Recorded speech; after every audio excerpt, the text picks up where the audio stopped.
everybody, and thank you very much for joining us. Um, just as a I think an extended thank you. These initiatives are important to us as a community, and it is very appreciated that you are joining us. And I'm personally, I'm very grateful, and I think the initiatives will help us grow quite a lot. So my name is Lucius Leballo. I am a parent of two children in the high school, a boy and a girl, and I think the intro there will stop right there. But other than that, I represent the school board uh, on transformation and diversity. So in part, this is my responsibility for the school community, and I thank you for your support. So, before I introduce our key speaker, I would like to open up in prayer, please. In the name of the Father, and the Son, and the Holy Spirit. Amen. Lord, as we plan and share together now, may you guide us by your Holy Spirit and lead us into all truth. Lord, as we go into this meeting, we place ourselves before you, for you are filled with the beauty and light and care deeply about us. Help us to value and appreciate those we are gathered with. In your mighty name, Amen. All right. Now we introduce our our key speaker. Um, as you are aware, this is an installment of our Mind Shift Transformation Thursdays, and today's topic is it's just hair. What's the fuss? And it will be presented by diversity and inclusion training consultant Zandile Ndhlovu. And thank you for giving us your time, Zandile. Uh, the De La Salle Holy Cross College family is very excited to have you here. Zandile is a passionate social justice activist who believes in collective responsibility to address the issues we face as a country. And she is a firm supporter of Team Humanity. We are all on the same team together. Please enjoy a short video bio of Zandile. Thank you very much. Will, if you can help us out there with the video. Thank you.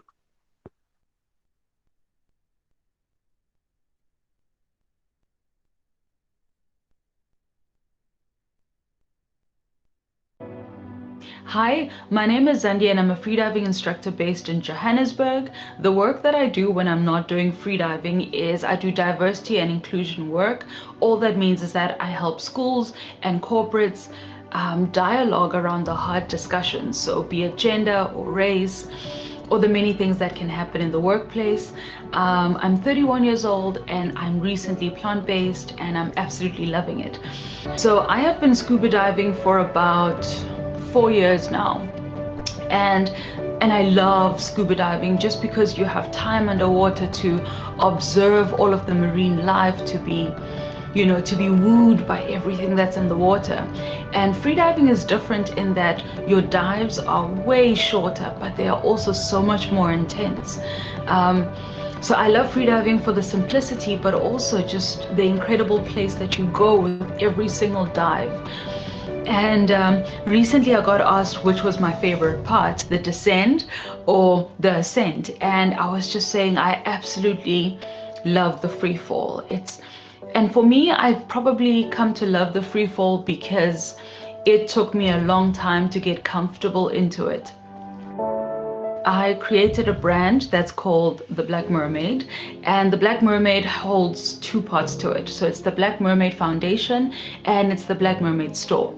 The Black Mermaid Foundation has a focus on getting school learners to learn how to freedive and to get comfortable in water, and essentially it's greater work to try and get more Black and brown people into ocean-based careers and ocean-based sports, because essentially once you're able to address the fear that everyone holds, you kind of change the way that they look at things and they start to dream differently.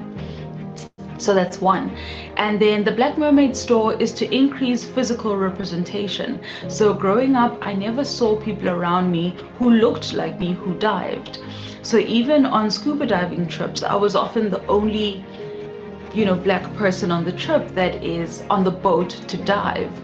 So, and I thought, there's room to create the dream and to help little people dream. So then I created Lwandle Nkanyezi.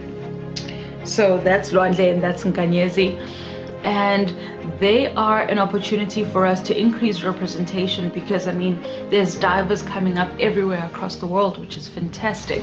But it's just to help create space for dreams to live and take shape. So I love that we can just do some of the representation work through that, but also through the merchandise that's in the store. I feel there's an importance to normalize Black and brown people as water people as well.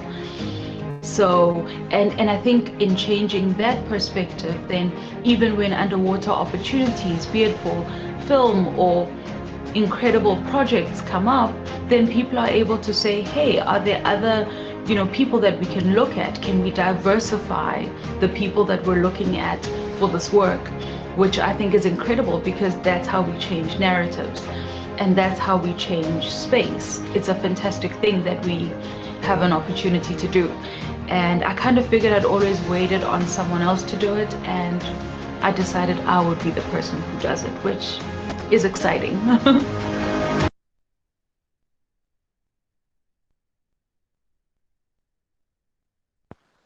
Thank you very much. That was wonderful. I think now I'll hand over to Zandile. I heard you refer to yourself as Zandi. Okay, please, you got the floor. Thank you very much.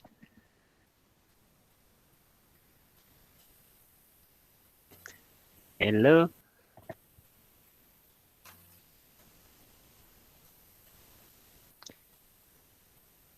Zandi, Hello. I think you're still on mute. Yes, there you are. You may take over now, Zandi. Thank you very much.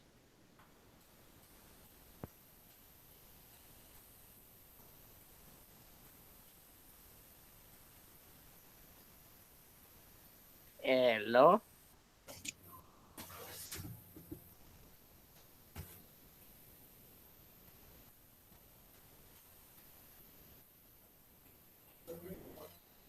Okay.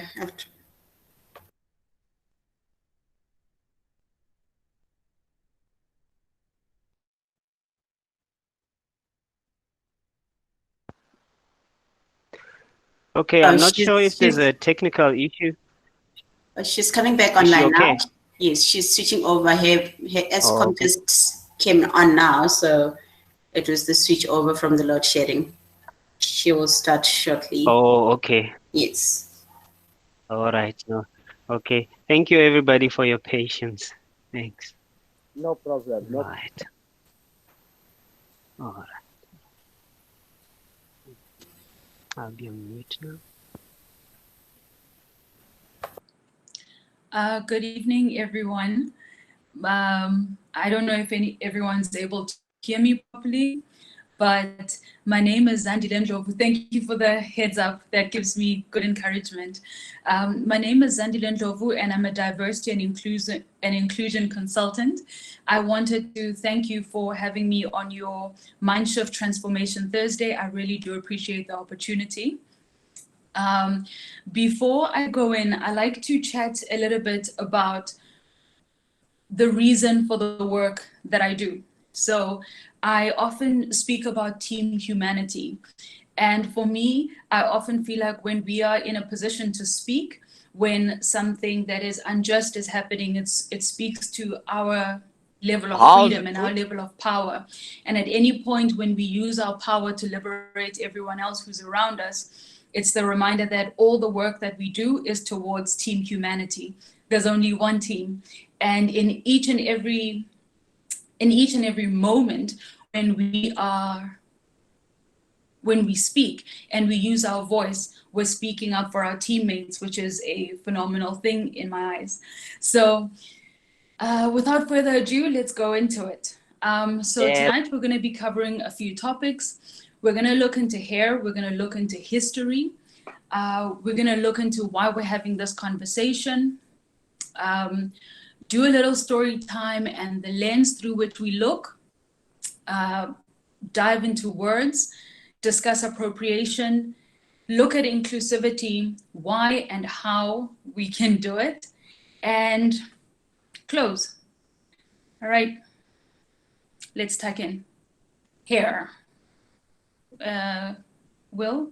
So BIPOC hair, so you'll note that I've used the term BIPOC hair in this presentation.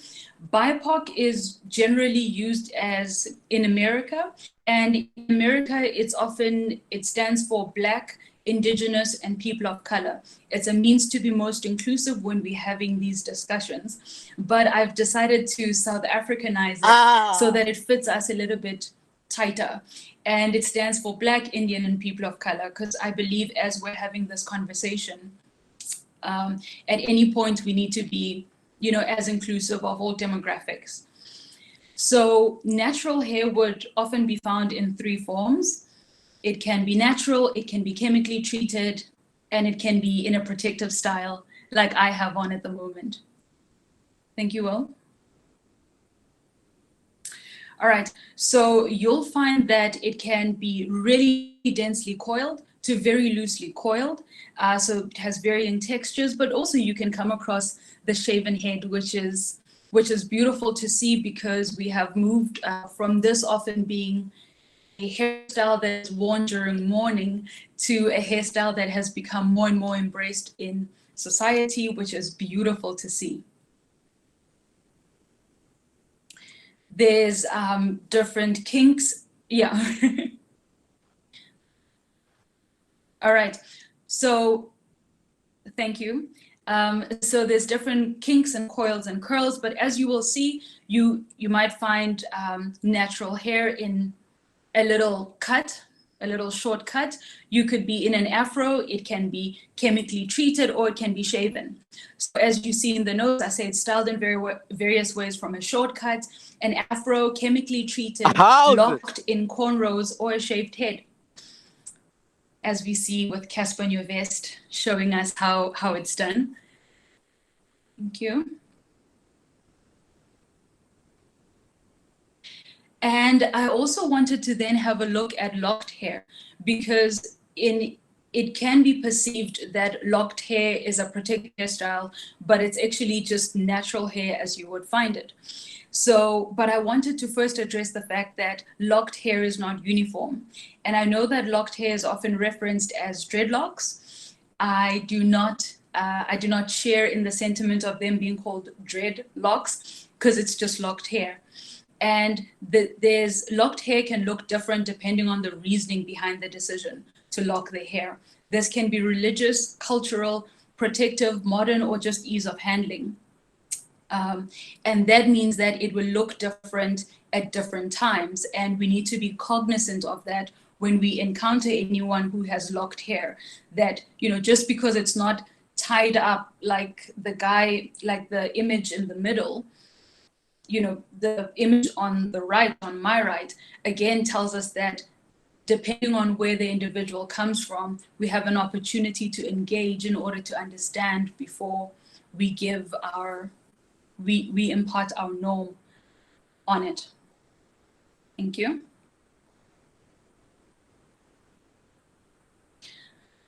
So natural hair can then be taken care of in one of 3 ways. It can be locked, as we've just had the discussion. It can be chemically treated for different reasons, but largely to either straighten or soften the coil or curl structure.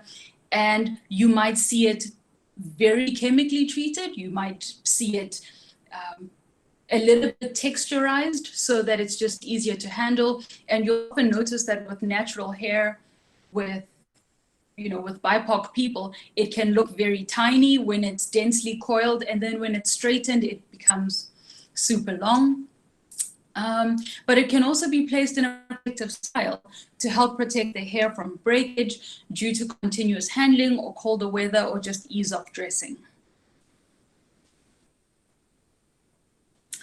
And again, looking further into protective styles, they're broken down into varied hairstyles, with some of the more dominant styles often being braids, like the ones that I'm wearing.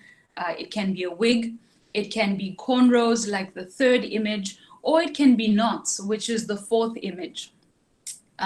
You'll note that I reference Bantu in brackets. Again, this is like the dreadlocks discussion. I believe that the hair is only locked and these are knots, and Bantu carries a historical aspect that I'd like us to look at a little bit later. All right, so what is the history? So the history I find is probably the most important part of why we're having this discussion and why hair is important. I've broken it down into 4 parts, namely the individual aspect, the community aspect, history, and the present day effect. So from an individual perspective, it's self-expression. It talks about generally where we are in our lives and how we express. And sometimes it also has to do with pride, where we come from, you know, and this is where I would maybe even look at locked hair being a cultural thing, in that your family has always had locked hair. So it's a sense of pride that is attached with the hair. So both your parents have it and everybody has had locked hair. And it's a way to celebrate where you come from. Then there's the community aspect, where BIPOC hair has been able to communicate where you're at in your life without really needing to say much. So social status, it could talk about whether you are married, whether you are single, or whether you're in mourning. So you would often find that even in the Zulu tradition, so the woman would have a different headdress depending on if they are married or if they're single. And also in some Black cultures, if they have recently had someone pass their family, then the close family would shave their heads as a means to mourn the loss that the family is going through. So at any point, this has been an ability for us to communicate social status. And then there's identity. Again, looking at it from a historical perspective that says this is where people could associate with which tribe you came from. So from an identity perspective, it spoke back to the historical times where there were tribes that were present, not so much anymore. But then again, it could, when we look again at the locks perspective, where if you are having a discussion about locks from a religious perspective, then you're able to identify, you know, the individual's tribe, to say. And then it is a bonding aspect, which continues to be the case today. So women might find themselves in the salon from anything from 2 hours to 8 hours, being braiding of hair, washing of hair, grooming of hair, and it's always been a social aspect to share and connect and create community. And the third aspect, which is a deeper and more entrenched space, speaks to history, right? So it says, due to slavery and historical atrocities that led to slaves at that time with fairer skin and softer coils or looser coils and curls being purchased for higher amounts at auctions, we're having this conversation. We're having the hair discussion. And what's the present day effect? I've listed 4 things that attach back to the discussion that we're having. 1, Eurocentric standards of beauty.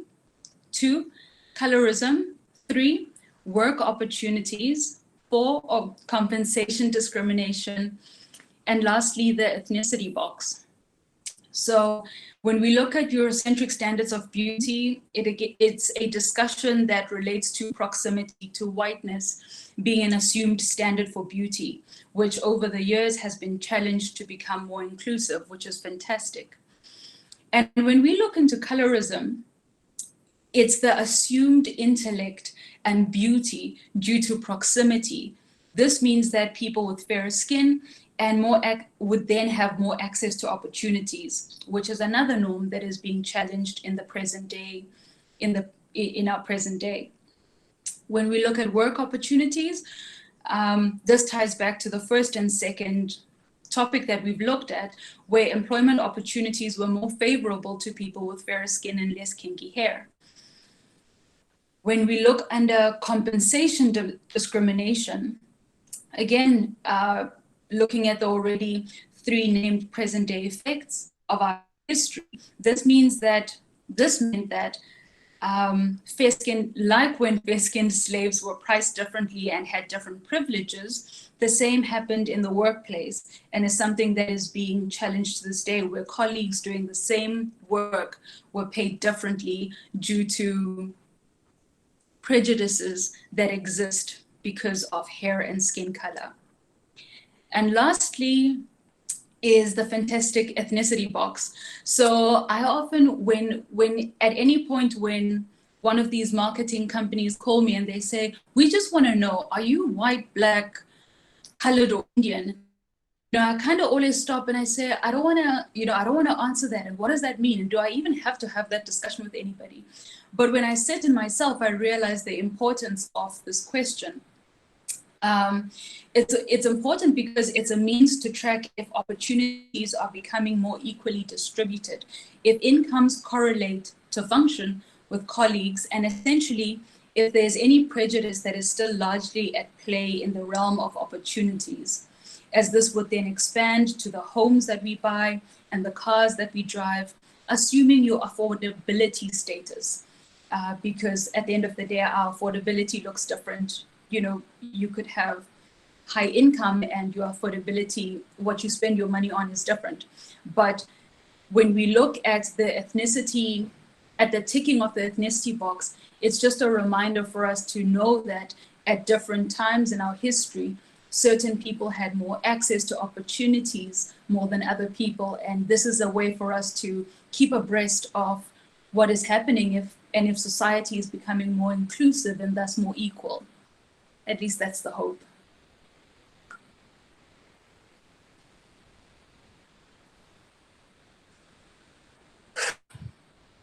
So why are we having this conversation?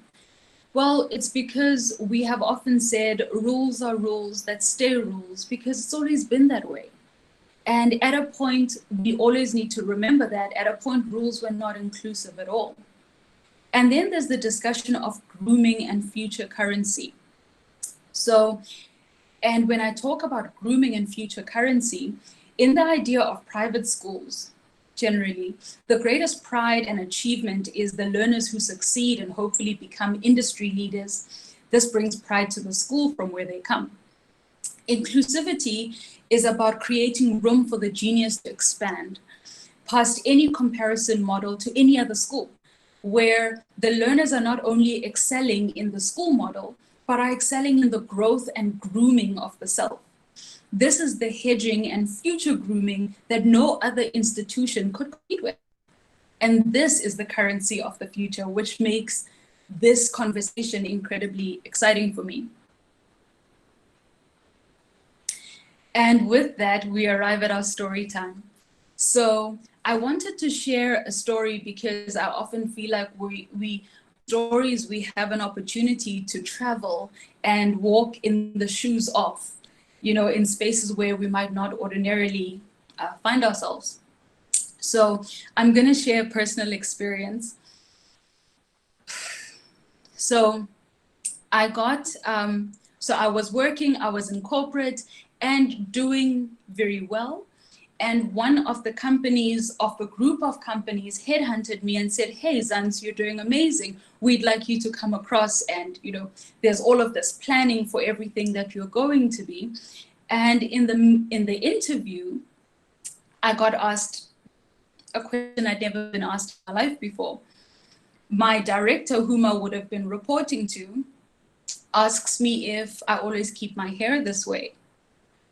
And I said, excuse me? I had braids in the interview.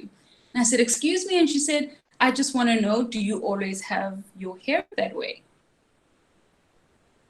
And in the midst of my confusion, I'll never forget my exact words being, I guess.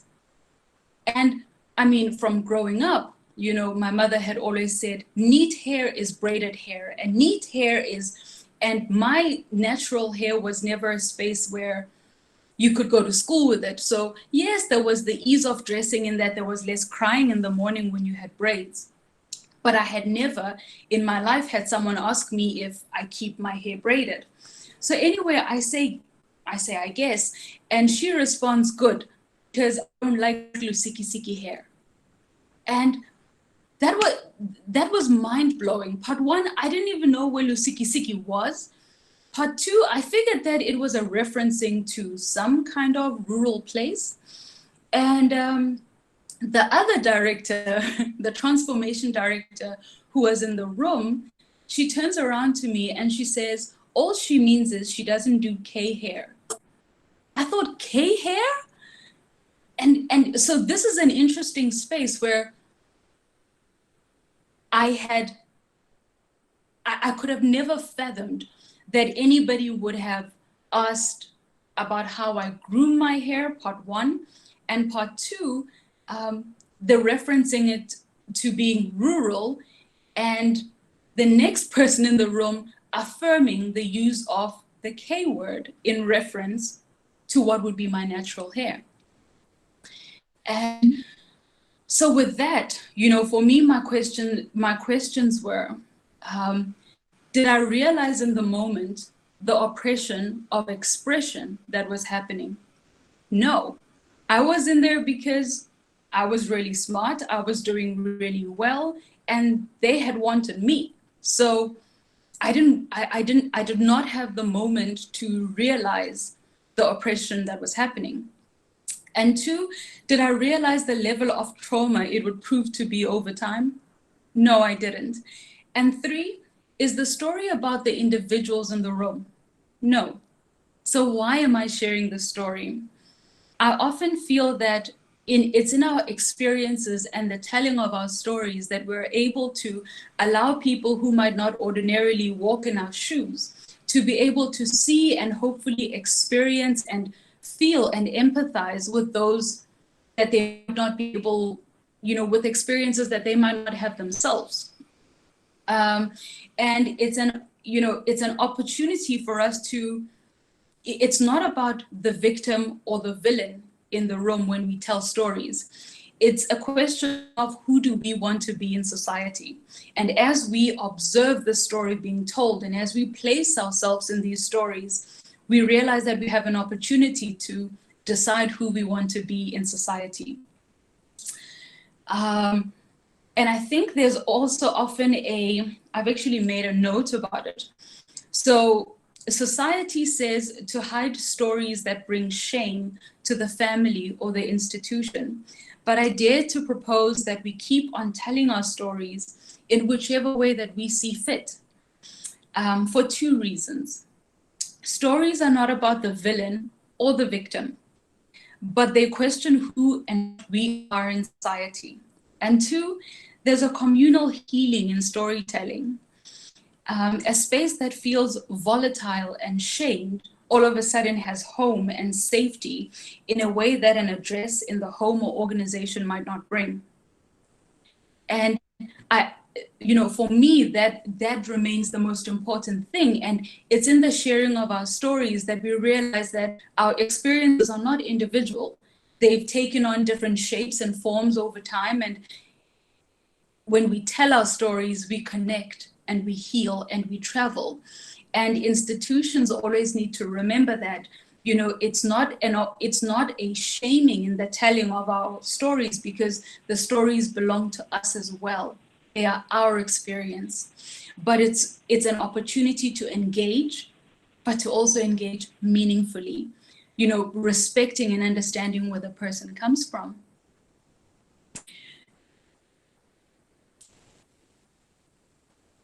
Which brings us to the lens, and the lens is the most important thing. It talks about how we see. And I'd like to look at three things specifically, based on the story that I've just shared. So we, one, talk about our normal versus the varied levels of normality. Two, policing based on our normal. And three, punishment in the absence of adherence to our normal. So our normal versus the very levels of normality says, how do we react to a normal that's different from our normal? You know, what are the words that we use in that moment? Do the words bridge a gap, or do they, you know, do they burn the house down? You know, and then two, when we say policing based on our normal, do we seek to understand the other before we impart our normal? And lastly, perhaps the question becomes, who is a trusted space to consult on the matter prior to the reaction? Is there a space to engage on this matter? You know, and what are my words that I use in the moment?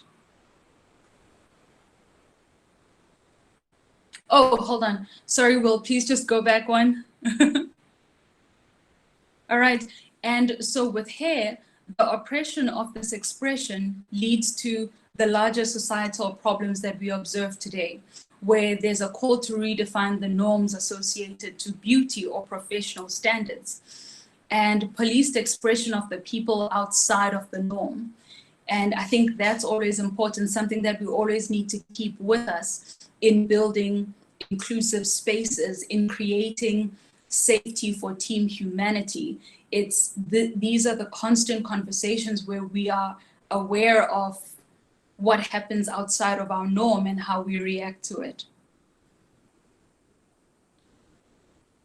And then we come to the most, I feel very deeply when it comes to the space of words. For me, words are so important. You know, I often say words matter. And, you know, perhaps it's a play over everything that has been happening, but words matter, and how we use them matters. So what are the words that we use to define things that we don't understand or that seem different or even mediocre? What are the words that we use in the moment? Do we seek to understand? And the pain of these words takes new shape with more information we get when it comes to a historical perspective. So when you look at words like Bantu, scruffy, ghetto, skirpot, K-hair, unkept, where do these words land? And, you know, do they grow the kind of flowers that we're hoping to see in society? You know, so for me, it's realizing that words that have been attached to BIPOC hair are the stigma with which prejudice could be enacted in the school and workplace without realizing the damage and trauma caused by these very words. So for example, I referenced Bantu knots. Will, please just go back. So I referenced Bantu knots as knots earlier. And just to give us historical context, Bantu was first used in 1856 as a term to classify a people.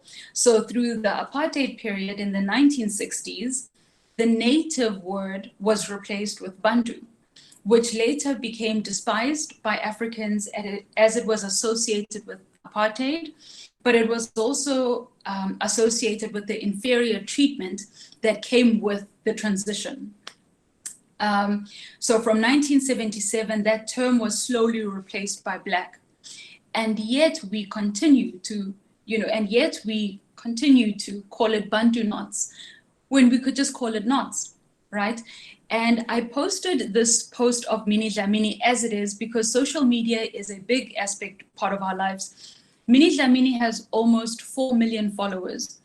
This particular post already having picked up almost 90,000 likes when I got to it. And her post said, I can go from lady to ghetto in a second. Which is, and of course, a massive storm happened on social media, as it should have. But learners in school follow Minnie. Teachers, people from across the world follow Minnie. And this statement becomes a little timestamp. A timestamp that people have an opportunity to go back to and validate the views that they hold because someone of importance said it. So I've mentioned that she's a South African public figure with almost 4 million followers. And what is the danger of this post? So one, young girls take this language and continue to parrot it, meaning we don't get an opportunity to bring dignity and ownership to the beauty of BIPOC hair. That's one. Two, young girls and boys, we could even say, grow up attaching their hair to oppressive labels like ghetto. Three, the narrative continues to build stigma around BIPOC hair. Someone might walk into an interview and someone says, sorry, I don't do ghetto hair. Four, observers can then justify the use of such words because Minnie is a prominent status and she's used it, so surely it's okay.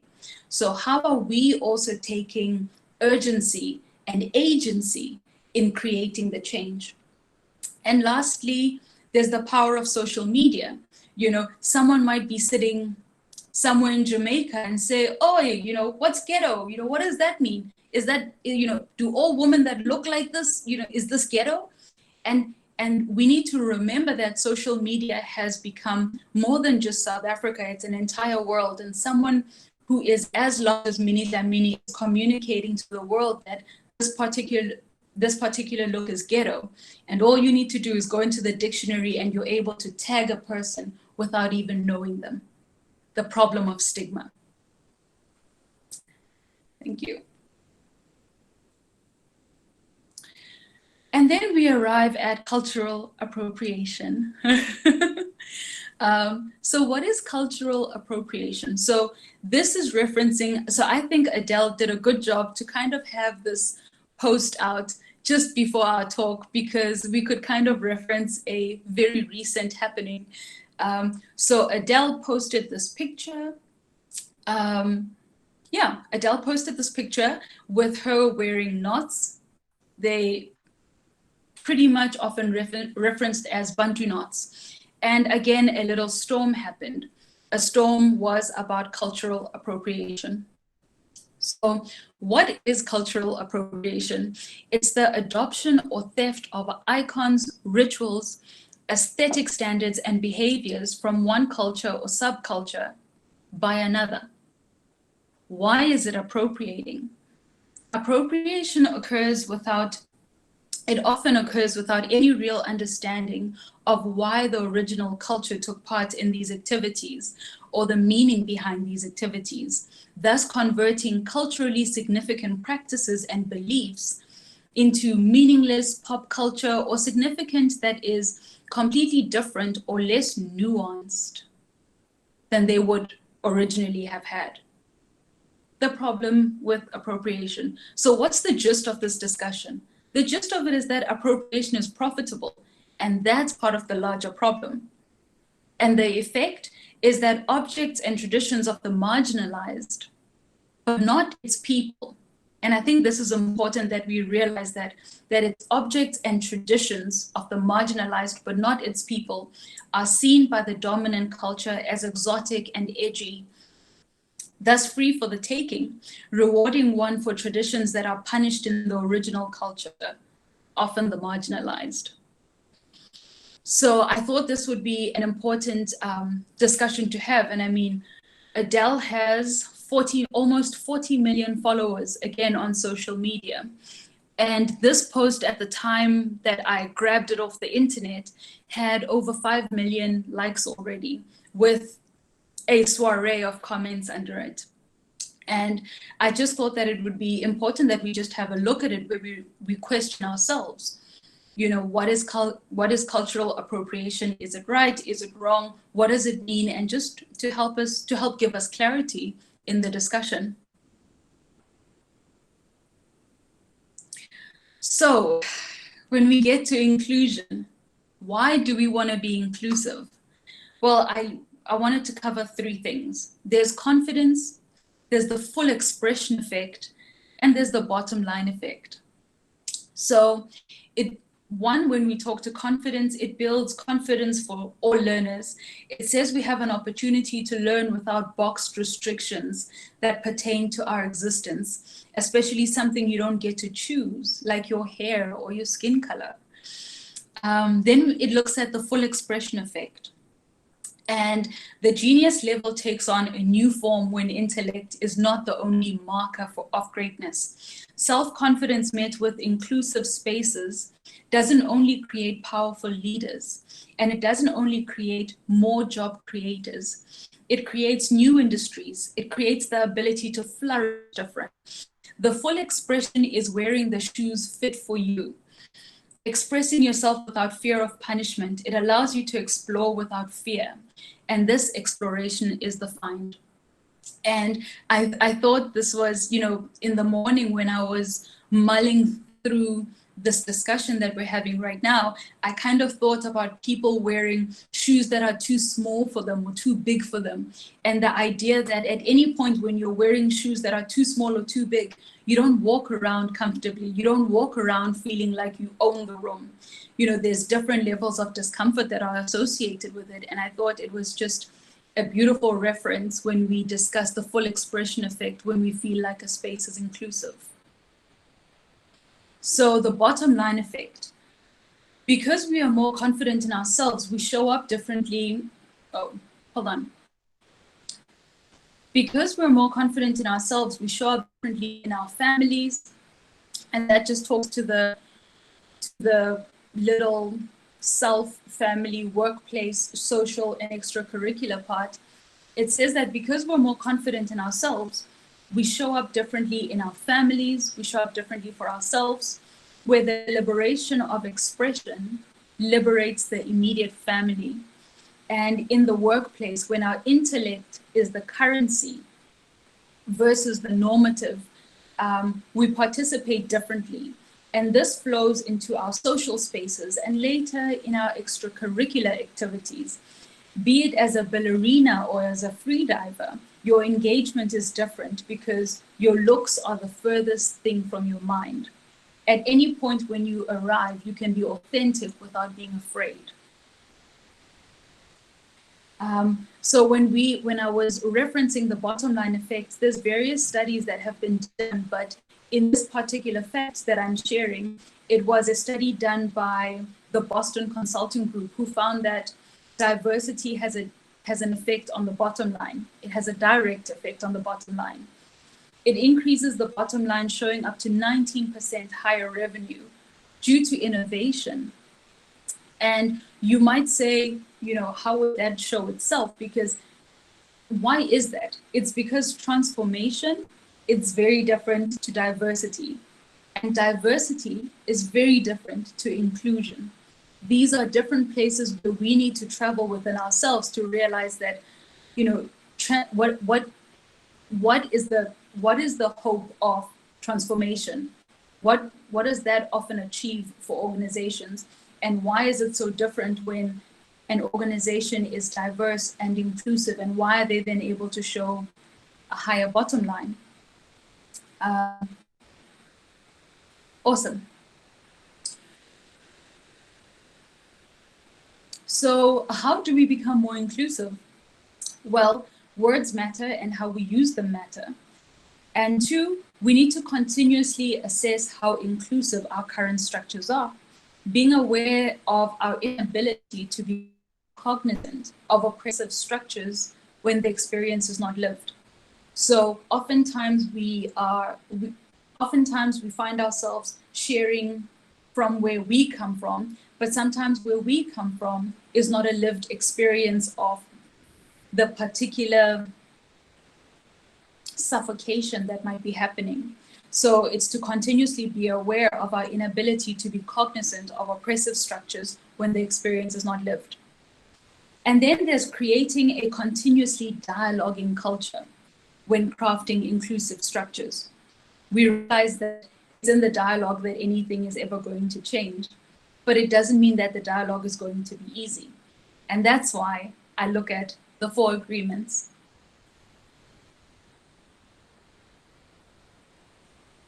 So the 4 agreements is this is how I would start any diversity training that we do.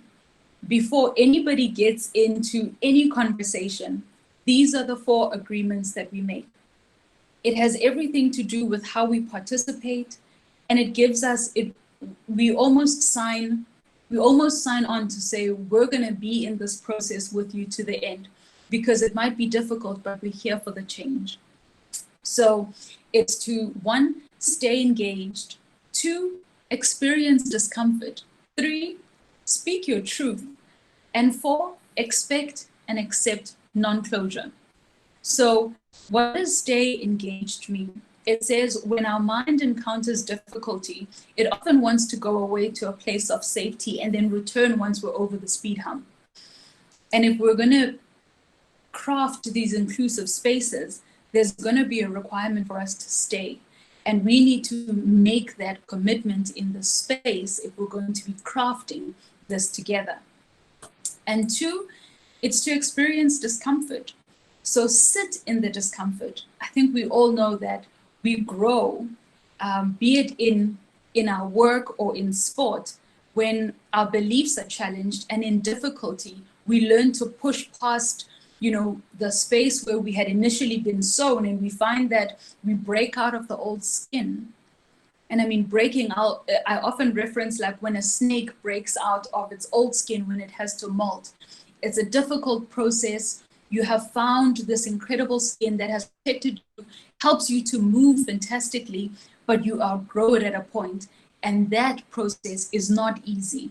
And as you leave the old behind, you get this new fresh skin, which becomes even better than the last skin that you had.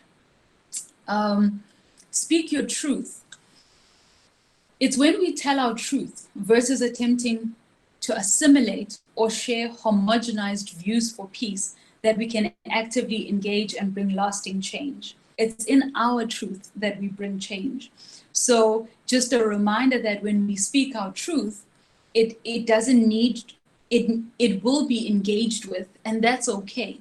And that's why whoever is in the space where this inclusivity work is being crafted, we need to create a safe space, because once a space is safe, people are then able to speak their truth without fear, and they are not afraid of others giving their views into their truths. Because when we build together, we need to trust each other to be good relay players. And expect and accept non-closure. Not all matters need to be closed in one session. This means that we continuously dialogue, cognizant that the challenges weren't created overnight. Thus, the solution won't be accessible overnight. Never mind the dialoguing itself. And the 4 agreements is actually taken from a book called Courageous Conversations About Race by Singleton and Curtis. And it's such a phenomenal, I find it to be a powerful tool to use when we start having really difficult discussions, because we need to create the safe space. But once we have created the safe space, we need to agree on our terms of reference. We need to realize that there's going to be pain and there's going to be discomfort, but we're here to change. We're here for team humanity. We're here to build inclusive structures. And this sets us along the way to have hard discussions without fear. Thank you. So I'd like to thank you for listening, and I hope the session was insightful and bears fruit. And I open the floor for any questions that you may have.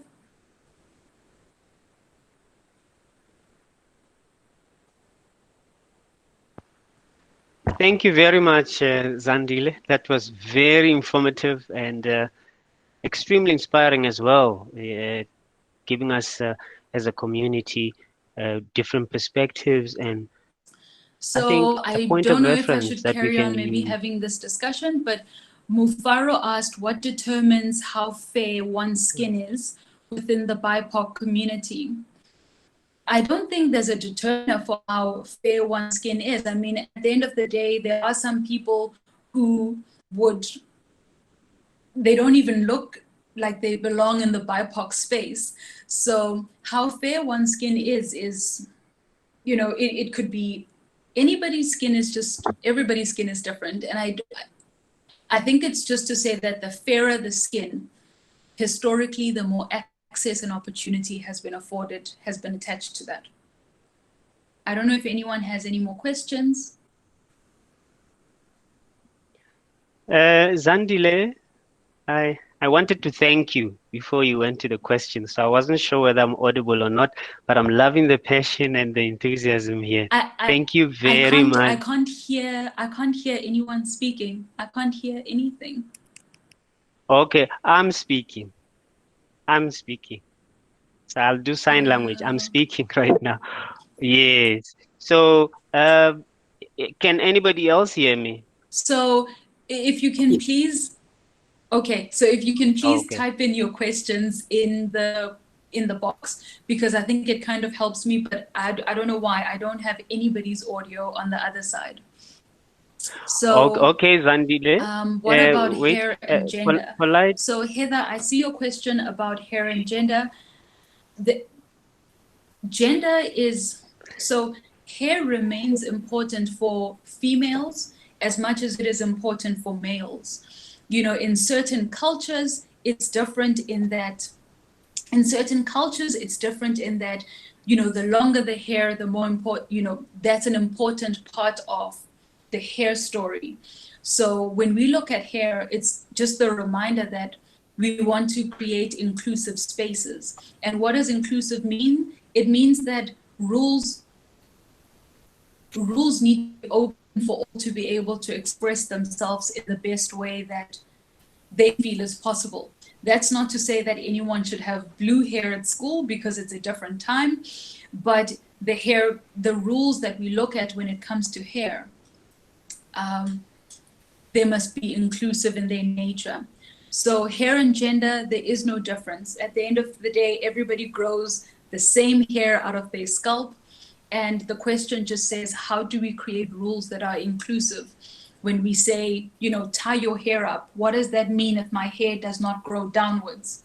It grows up and it grows massive. So what does that mean?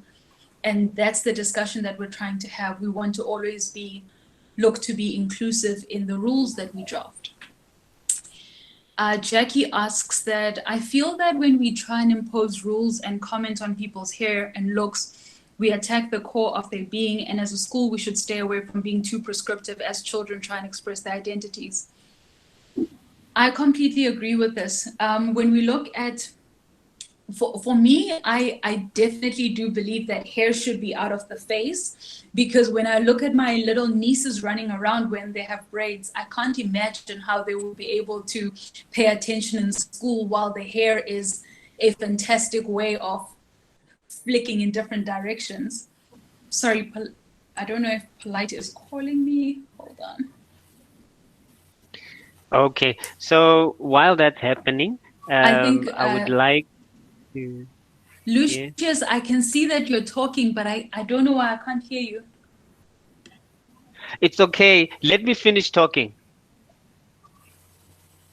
Okay, so my first point, I have 3 points. So the first one is that thank you very much, and then the second one is that we are supposed to finish at 6, right? So I wanted to give everybody an opportunity who might want to drop off, right, to say, okay, thank you very much for having joined us, and if there are any further questions, I think they can be forwarded through to Polite as well, and I'm not sure how we're going to handle it between myself, the school management, and you, if there's further interest in this matter that we've discussed. And then the other part as well is that I do believe that this is not the end of the conversation, similar to this one, is a start, because the more we can talk, the more we are already engaging as a community that is in close proximity to each other and in loving as according to our ethos. So I'm going to be quiet for a little bit and let Polite take it from there as soon as she's ready. But other than that, please bring the questions through. If we are not able to address them in this forum right now, we will provide a response, because this is an ongoing dynamic discussion. Thank you very much. So if there's anything else that I can read off here, Let me see. Delicious. Yes, okay. I think you can take over for now, Polite. I've done my brief thank yous here, trying to make sure that Zandile's steam is not affected at all. Thank you, Polite. Okay. I think the first couple of issues had been answered. Farah's question had been answered, and JK's comment had been addressed. I think, JK had another one in terms of how do we create a safe space for these conversations. And I think, Lucius, you answered that in saying that we will continue to hold these spaces. This is not the end, and it's just the beginning.